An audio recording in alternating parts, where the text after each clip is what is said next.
Hej og velkommen til 24 Tips med Bundtofte og Co. Mit navn er Henrik Bundtofte, og jeg er administrerende direktør i Bundtofte & Co.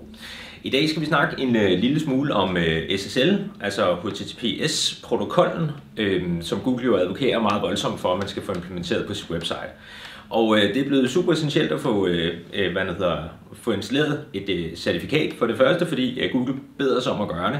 For det andet, fordi at i Chrome får man advarsler, hvis man som bruger besøger en side, som for eksempel har en submission form, kontaktform af en eller anden slags, hvor siden ikke er sikret med HTTPS.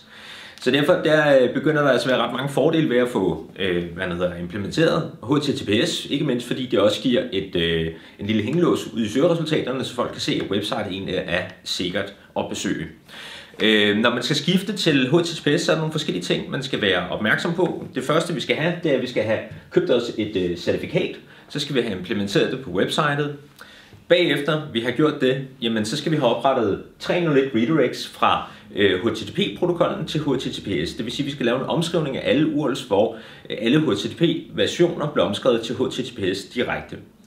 Det er så vigtigt, at man samtidig sørger for at oprette en ny Search Console-konto, fordi at lige så snart man får implementeret HTTPS, så er der faktisk tale om et nyt domæne i forhold til Google.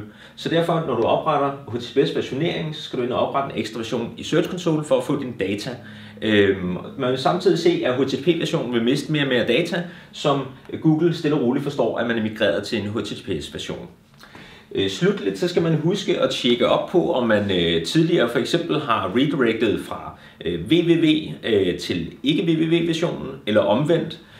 Fordi hvis man har gjort det, og man så samtidig redirecter den sidste kæde til HTTPS-versionen, jamen så kan man risikere, at man får det, der hedder redirect loops, det vil sige, at man for eksempel redirecter fra non-www til www, og derfra videre til HTTPS-versionen.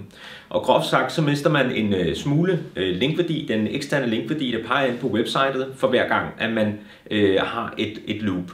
Og samtidig så gør det websitet langsommere, det responderer langsommere, Googlebot skal bruge længere tid på at tilgå de forskellige sider, og det skal brugere også gøre. Så husk endelig at få tjekket igennem, om der ligger nogle redirect loops. Det kan man blandt andet gøre med vores værktøj, som man kan finde på http://status.bundtofte.tools. Tak for i dag, og jeg håber du vil se med i næste udsendelse.